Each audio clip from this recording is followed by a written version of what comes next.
Welcome to the Well Drop, Own Your Wellness. I'm your host, Amber Berger. And I'm Dina Wismer. We are mothers, friends, wellness experts, and self-described warriors who have each experienced our own unique personal wellness journeys. We are your wellness friends, here to give you drops of wisdom we've discovered over the years that actually work. Wellness. What is it really? The struggle is real, and we're here to help sift through the noise. Today on this episode, we are really excited to have David Restrepo of Vitahealth Apothecary, located in New York City. He has played a pivotal role in my wellness journey for me and my family, and he's my number one recommendation to all of my friends, whether you need just supplements for everyday care as well as from when you are under the weather. He is a registered pharmacist and the owner of Vitahealth Integrative Apothecary. He is well known among world-renowned physicians who recognize the value of holistic health. David works collaboratively with healers and specialists in the areas such as oncology, ENT, pediatrics, internal medicine, neurology, and psychology to develop patient care plans.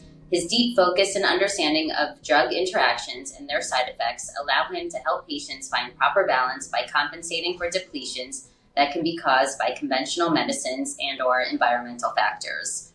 David, thank you so much for joining us today. We are very excited to share your knowledge with our community. Thank you for having me. I have recommended you to so many people, including Dina, who's meeting you face to face for the first time today. I feel like I'm meeting a celebrity because the amount of times that I've called your pharmacy when there's any kind of issue that needs to be addressed in my house, countless over the last several years. So thank you. Really, thank you so much for giving that support to families. To have that power, and I think that's what this podcast is all about, is giving people power to know they can do things at home. It's life-changing to know that you have the ability to help your family in that way. So thank you so much. No, it means a lot. Thank you. Thank you. So David, we'd love to learn about how you started your journey. How did you create your pharmacy? And if you can explain to us, what is an integrative pharmacy and how does that differ from a traditional pharmacy? Yeah, so, I started about 15 years ago with my wife. She's my partner in business and in life. We had someone in our family extremely close to us that was diagnosed with a very late stage cancer. In our search, and mainly at the time, really her search, looking for somebody that could help him, we found an oncologist who is my mentor. He passed away by now. He's not here with us anymore. But my mentor was an integrative oncologist, Dr. cijǐ. I always mention him because he was very special. We found him and he extended the life of our loved one for more than a decade with a stage 4 colon cancer that had metastasized at the time. And the same old story, everybody had given a few months to live and they didn't know what to do. At the time, we had a store in Brooklyn and we were very integrative in our lives, but we didn't know how to step foot into that arena. And quite frankly, like how everything happens, Amber, you know me, just by happenstance. I went to dinner a few times with the doctor because he became a close friend of ours. And he said, you got to open a store in the city because the way you think, the way you do it, it's the way that I practice. And, we can help so many people. My loved one, it was my father-in-law, who was really like my father in a lot of ways and a teacher for my whole family. He pushed me and pushed me and pushed me until, we were opened here about 15 years ago. So my wife's a nutritionist and a naturopath and a pharmacist, and we worked together with that doctor, formulating protocols for patients in different cancer scenarios, whether they didn't have cancer, whether they did have active cancer, whether they wanted to prevent cancer. So as a pharmacist, I have a pretty good understanding of medicines and how they work. And we're not taught a lot about natural medicine. And so our education there was like uphill like this, and so we were successful and we continue to be very successful. And Dr. Gaynor at that point started introducing us to many other different important, who I think are really meaningful integrative physicians all around the world. So it happened like that. Difference between an integrative pharmacy that's different from a conventional pharmacy is that I think, God bless, every pharmacist that's doing a good job out there. I think that we are looking a little bit deeper into the root cause of diseases. And we're looking a lot deeper into the side effects and the depletions that certain medicines can create. And I think that they're important. Amber, I think, when we've needed to use a medicine, I haven't told you, no, it's off the table, don't do it. But there's a way to combine things in a thoughtful way so that you can address depletions that happen with medicines or side effects that happen with medicines, although they're helping to treat something. There's a way to do that. And so really taking a well-rounded approach. So when you say holistic, really holistic. Now, a lot of times, I look at pathways and I look at ways that we can decrease that root cause. So again, Amber, you and I work so much with your family, and it's like, the root of so many things is inflammation.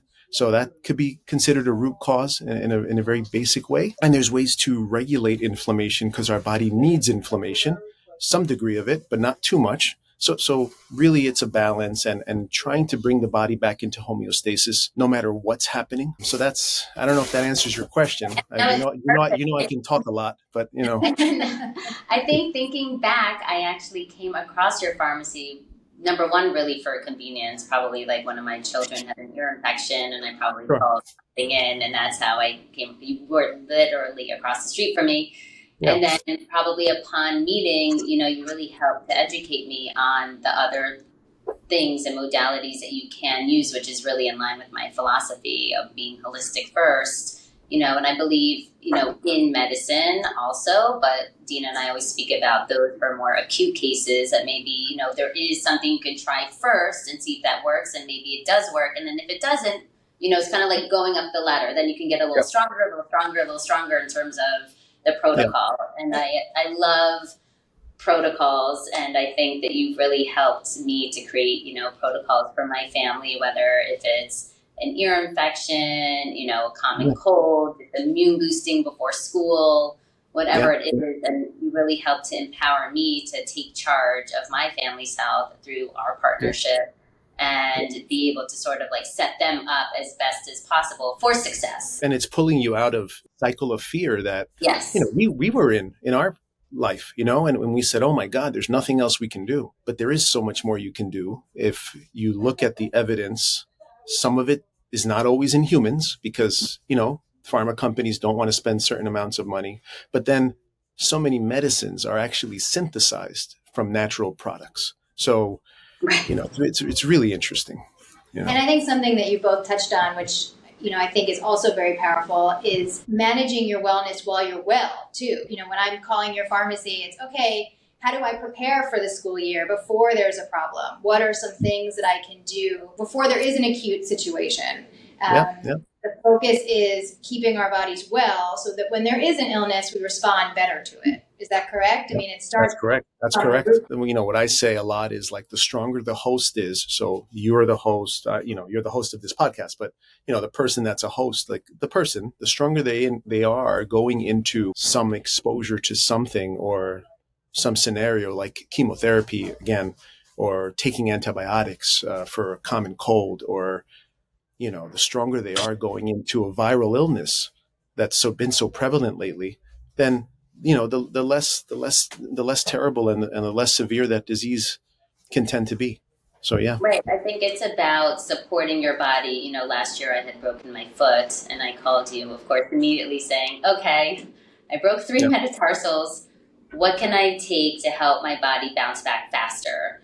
And so you always know, like, how do you support, whatever the condition is. And even something as simple as going to travel, you're going on an airplane, you're going to foreign countries. What is the protocol that someone should take with them to help boost their immune system, keep their system going and constantly flush it out? Because I know a lot of people have those issues when they're traveling abroad and eating different foods. Even if you come back, I think one time I traveled to Argentina and I came back and I thought I got a parasite. Okay, so what should I take to just in case it doesn't show up on a test? Because parasites don't always show up on a test. What can I take to help just flush out my system to just give it a new baseline?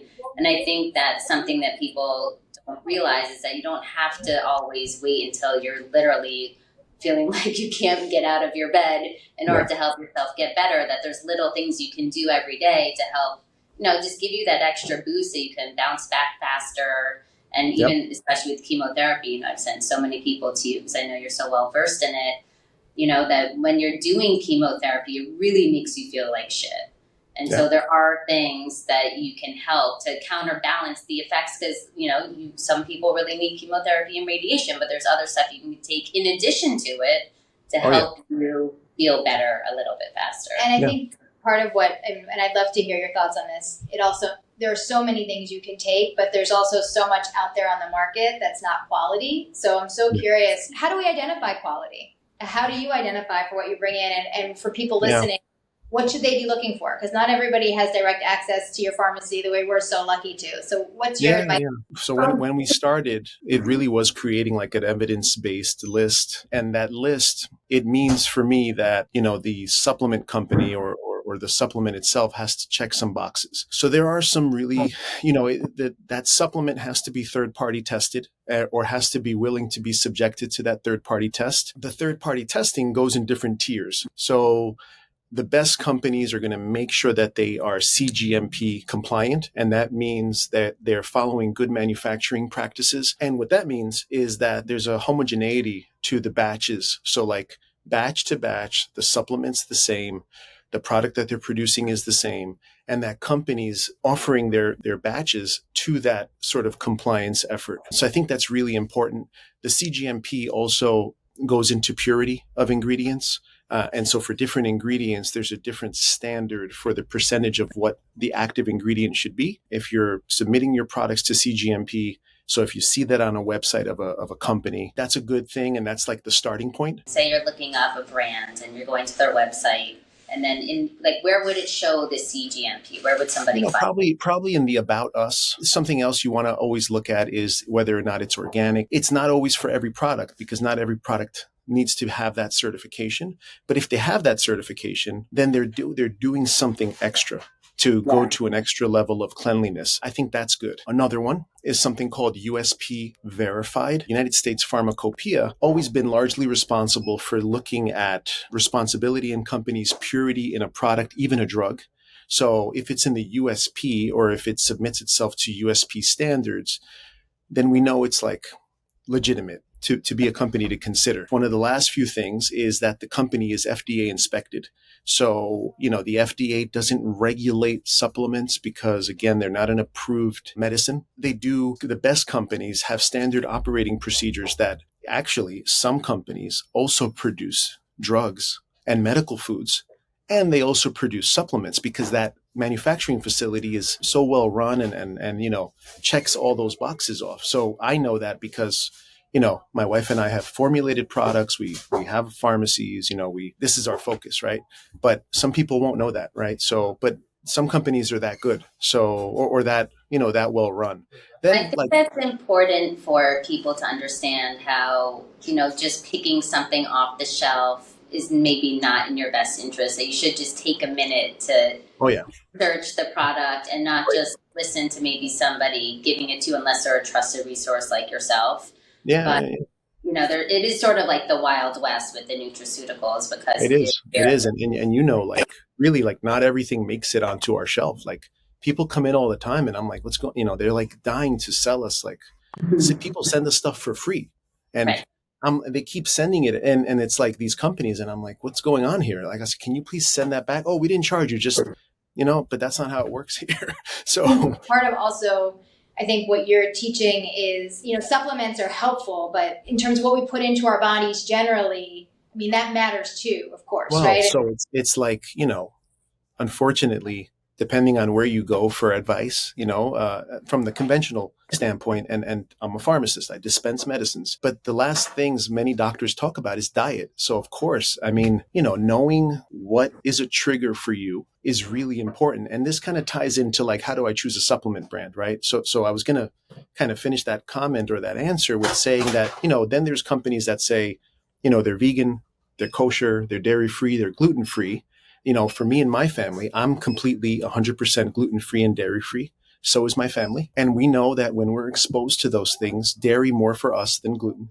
But I teach that because I think that there are things that for people to kind of notice that if this is a trigger for me or I feel worse when I have this, then what's in that that's making me feel worse? And of course, like organic is better, less sugar intake in general is better, not eating so late is better. So yeah, I mean, I wish that was at the forefront, of everything, especially for our young children, our kids, like teaching that in school and having better options for them would be like great. Are there certain brands that are, if you had like the top 3 brands that somebody should look out for that you feel like have been doing a great job, you've worked with them for a while and you feel comfortable in their transparency in terms of quality of ingredients and that they are also, registered and so forth? I would say like the top 3, I would say Synergy company I really like if I'm talking about like things that are organic, because so many people are into like food-based supplements and those are valuable.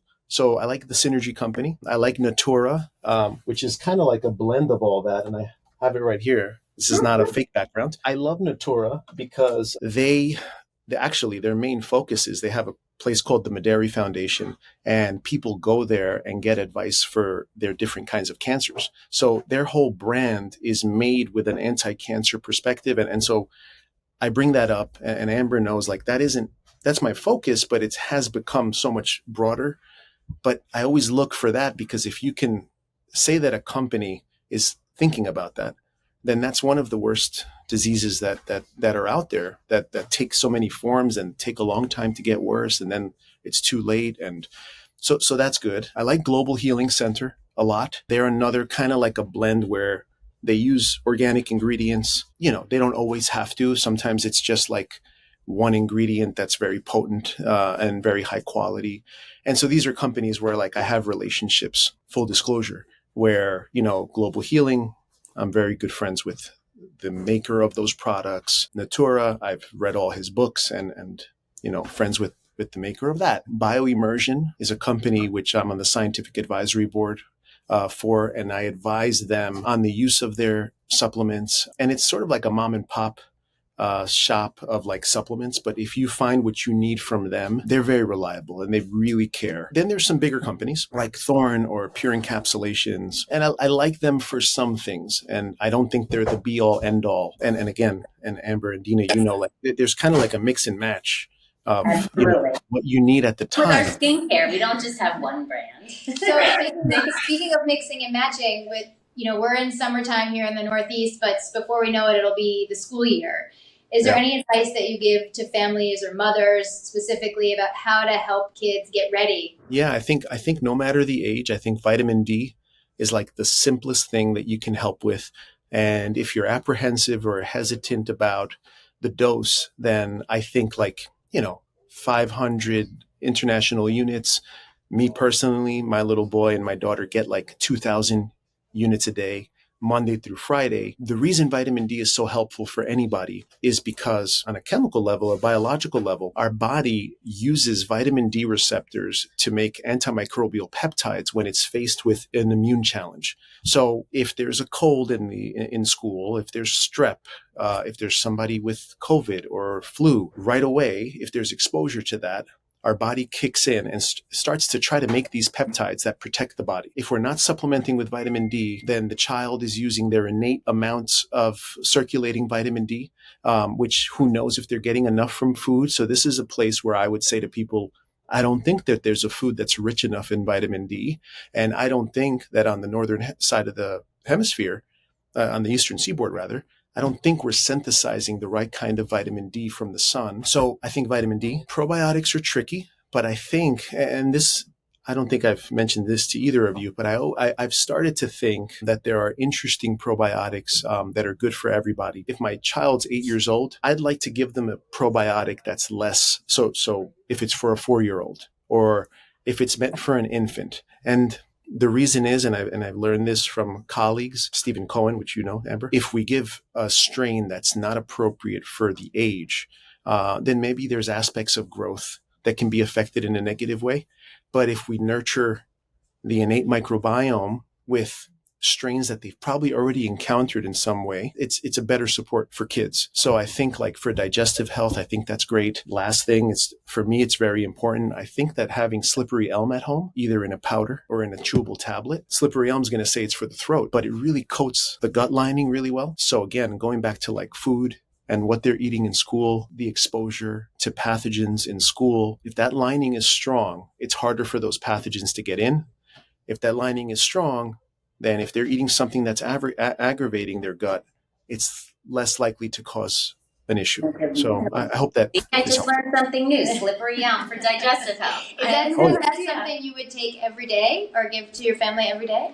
I think during the school year, you could, especially if they say, you got a tummy ache, or if you went to a restaurant where, again, if food sensitivities are like a concern for you, then it's not a bad idea to like pop a chewable right after dinner if you're trying to avoid gluten and you're not sure that there's cross-contamination or there isn't, which there usually is, unless you're going to like a dedicated kitchen, like 5 days a week. Probably, yes, given if, most kids eat school food and it's probably filled with glyphosate, which right. When you ingest it, it starts to then eat away at your stomach lining.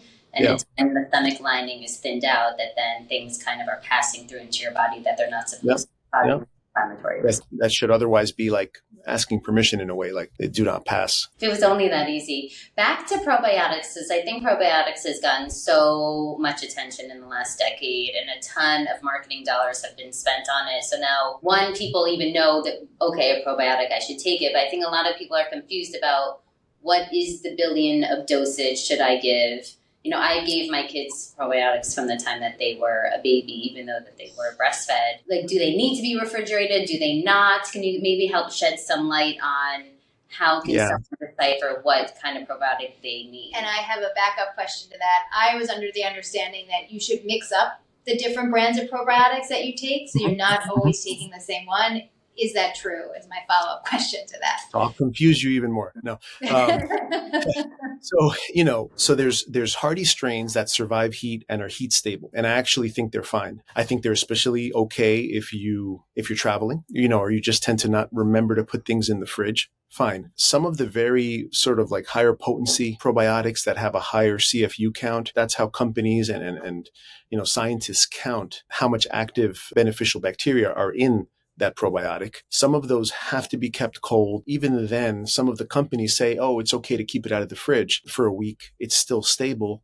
They've done the stability test to check that. And then, a little bit more confusing, on the manufacturing process, many of these companies tend to overpopulate the capsule because they know that during shipping, during manufacturing, they're going to lose some of the potency. So overall, I think probiotics are really, really safe. How to know which one to take, I think, depends on what you're trying to treat, if you're trying to treat something. So believe it or not, like for bone loss, Lactobacillus reuteri is the probiotic strain that I try to target because it's been in the literature to show that it can help promote bone homeostasis and, promote actually healthy bone growth. So like Lactobacillus reuteri is one that I would think of. After antibiotics, I think depending on the antibiotic and how strong it is, there's certain probiotics and maybe a mixture of probiotics that you would take. If a person has candida or yeast, or that's a constant concern, there's a very special probiotic that's actually like a fungal colony forming probiotic called Saccharomyces boulardii, or everyone knows it as Florastor. And I think that's particularly good to replace pathogenic yeast with friendly yeast because our body, again, it's a balance of bacteria, funguses, actually viruses, and those all have to live in our gut ecology in a certain way. Another question is, what about for somebody, they chose their probiotic? Many times they'll just buy it off of the shelf and they've been on it for years. What would your advice be to them? Is it time? Can that then lead to an overgrowth of even good bacteria? That was my question about switching it up. I recommend always, and with my pediatrician that I work very closely with, and with Stephen and a few other people and my wife, and we all recommend that you rotate between two good formulations that make you feel good. So that's taking the overall perspective on it and not the granular, Now, if I'm on a probiotic for many, many years, and I feel really good, then everything should be working really good. I think it's always a good idea to consider a stool test to see where I'm at, and what's appropriate at the time. So, there are probiotics that improve metabolic efficiency, right? And so maybe I'm not making enough Akkermansia and I need to supplement with that. The mean or the median amount of microbiome in our gut doesn't change a lot, but those exterior factors can change. So depending on how I feel, so I have that problem. I don't like to rotate myself. Like I like one probiotic and I kind of stick to it and I try to switch and I don't feel the same. but everyone that comes here, they rotate and they feel good. So something's wrong with me, but it's, Yeah, no, I think it's good advice because so much, sometimes you feel like you're playing whack-a-mole. You don't really know. yeah, I would say maybe the first step is to get tested, get your gut tested, and then you can yeah. get a layout of your microbiome to see where the imbalances are, whether you're overgrowth, undergrowth, and from there, then solve for what the missing piece is. Yeah, and especially if there's a signal, by the way. So like if my bowel movements are off, if I feel like I'm the onset of some kind of gut-related autoimmune disease, like these things, a lot of antibiotic use, they would be great to do that kind of test. I also think it's a journey, not a destination. Our bodies are always changing, right? And so especially being a woman now in my 40s, you feel as your needs of your bodies change as time goes on. So going back to testing and seeing where you are now, it took me a while to understand there is no end point, where I'm reaching for this, because it's always changing, and that's okay. It's kind of like when you have a little baby and they're growing up and you feel like, oh, I'm like in my groove now. It's like right when you're in the groove, things are changing. So it's like the only constant is change. And I think that's been like a big thing for me to just accept, is that there isn't you don't just have like your one regimen and like that's your regimen forever. It's really, you got to keep like checking yourself and making sure your body is always evolving, right? Oh, yeah.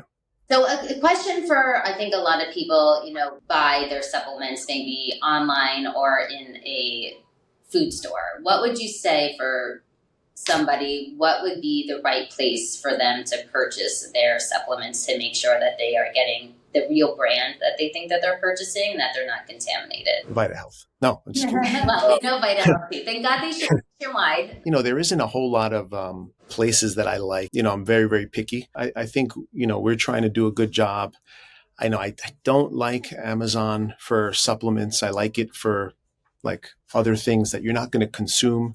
Maybe I'm wrong. No, there's been some controversy with online and purchasing supplements where you think you're buying one brand, but you're then buying it from this random store and it's not the brand. There's been fakes of. Yeah, I mean that's what I worry about. Like, can I recommend? I mean, Would you buy direct from the website of the company? Yeah, I would. Yeah, I would think like, I would buy direct if that's an option. So this goes into some of those, like, how do I choose a supplement? I never ever want somebody to take a supplement just to take a supplement.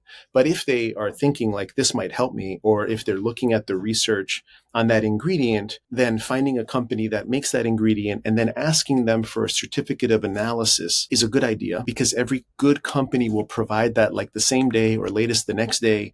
And what that certificate of analysis does, because the layman might not know what they're looking at, but it'll tell you if it has, the acceptable amounts or no detectable amount of microbiological contaminants like mold, which is a big deal. Very important. Pesticides, herbicides. I think sometimes it tests for metals. And then some of the best companies under that will use something called HPLC, so high performance liquid chromatography, to make sure that that's there. And they'll list that they used that method to try to like see that it's the cleanest thing possible. There is another certification that doesn't matter to me as much anymore because it's been given a lot of attention, and I think that the best companies are making sure that this isn't happening. But there's an NSF certification, which came about during the Anti-Doping Act, or if you remember, like when baseball players or the Olympic teams were coming up, like they had steroids in their system, they started doing NSF for sport and NSF as a sort of like certification that companies could do. So a lot of the companies I mentioned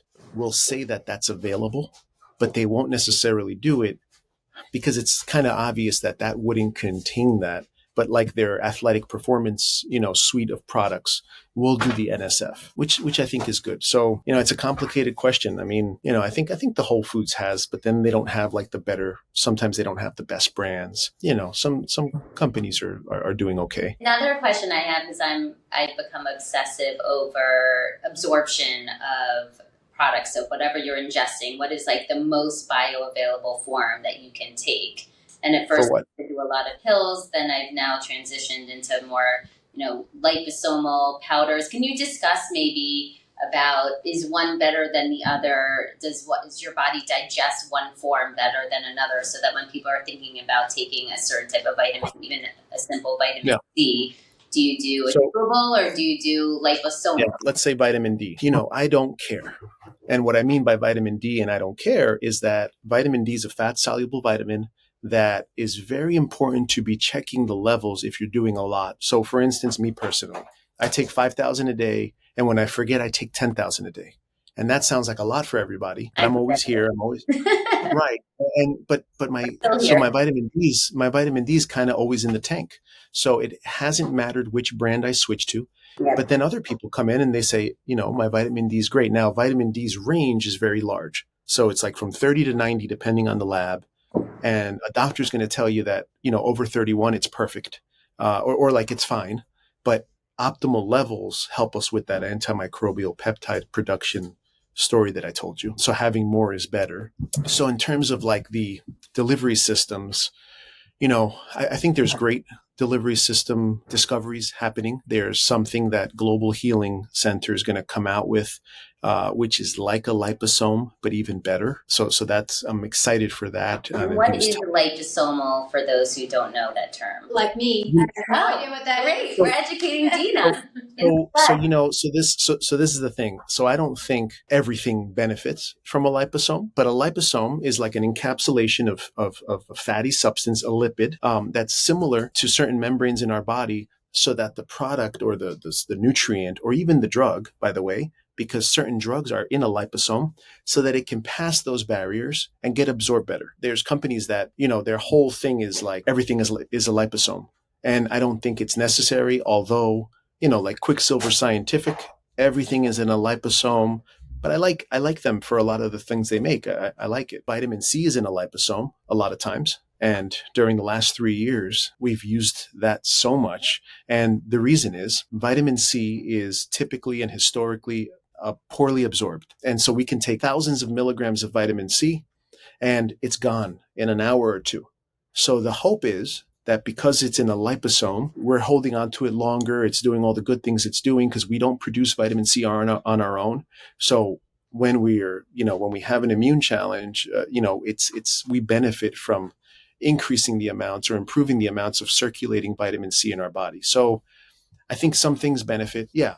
So what's the best way? It depends, I think a greens powder is in powder, but I think that there's things that benefit from a liposome more than others, vitamin C being one of them. What is one supplement that excites you lately? It's a new discovery for you or something that you've been utilizing forever that just keeps you excited because you see how much it helps people? I think that something that excites me a lot is apigenin. So apigenin is like an active ingredient from chamomile flowers. And so it's related. So I love neurology and I love neuroprotection and I love for anybody's brain to function the best it can. So some companies are recommending apigenin for sleep. I actually think it's not for sleep. I think that it's a neuroprotective substance. Again, comes from chamomile, so it's really, really safe. It's like brothers or sisters with something called luteolin, which is another favorite ingredient. It's been around forever, but I've never been able to find high amounts of it. Anyway, so now we have this apigenin product that I'm excited for people that say, I have Alzheimer's in the family. I'm having trouble sleeping, which is kind of a precursor to neurodegeneration, because if you're not getting good sleep and you're not having restorative sleep, that's bad. I love apigenin. I don't take enough of it. I forget to put it in my packets, and then I see the bottle at home, and then I take one, and then because I do morning and nighttime packets for myself. But yeah, I think apigenin is one of these things that should get more attention. I think is getting more attention. I feel like it's coming up the ranks. Now that you said it, people are going to start to see it everywhere. Is it something that's safe for children? Not necessarily. It's so luteolin. So there's a product called Neuroprotect, and without the protect. And it's interesting. It's a combination of luteolin, how I mentioned, quercetin, and a few other flavonoids that help to reestablish a healthy connection between the gut and the brain. So they actually make a kid's formula. And the company, so this is an interesting company. They don't have every single certification, but they have the most important ones. And they literally only sell, I think, one product or two. And so sometimes I really like those companies because they're really hyper-focusing on making the best product. So this is luteolin. There's a product that's in a dropper that kids can take. It's very, very safe. I think during the school year, I'll start my kids on it because I just noticed that they make the dropper. And so it's interesting. And I think just one last thing to note, what I love most working with David all these years is that we both, I mean, we never use the term biohackers, but we definitely are, because our bodies are our own best experiment. So I feel like David's always testing things on him, I'm testing on me, and we're kind of reporting back and sharing the news. And I think that's the community. That's what the community's like for sure. Yeah, exactly. Yeah. Just be a little bit more open to kind of experimenting on yourself. And, you know, sometimes you realize you feel good on something and you keep going, or if you don't feel great, like you're saying with the probiotics, switch it up. Like, it's not like one and like a probiotic's not for you. If you take one and it didn't make you feel great, like try another brand and you keep testing until you find the right mix for you. So where can people find Vitahealth in order to order their supplements or ask their questions? So online, you know, they can communicate that way on vitahealthapothecary.com. We have a pretty good representation of the products I really want on the website, you know, or they can come by. You know, we're on 67th and 1st and our second location on 83rd and 2nd. You know, we ship everywhere, all over the world, really, you know, or they can call the store, 212-628-1110, you know. Great. And by the way, when you call, whoever answers the phone can answer the say what's happening in your life. They can 100% give really helpful suggestions about how to address it. So I highly recommend calling. And just, I know we have to end, but yeah, so like 2nd Avenue is the main pharmacist is Angelo, who's my high school buddy. So, you know, he knows me for a long time and he knows what I'm thinking a lot of times. And we, you know, we work together on protocols a lot. You know, Igor's been here for over a decade. Boris has been here for over a decade. We all, you know, catch from each other things and you know, help each other sort of hopefully elevate our understanding of things, you know. Absolutely. Thank you so much. Really, this has been so informative. David, thank you. We look forward to having you again. Subscribe to The Well Drop on Apple Podcasts, Spotify, Amazon Music, Google Podcasts, or wherever you listen to your podcast. Share with a friend who can benefit from listening too. Follow us on social media at The Well Drop.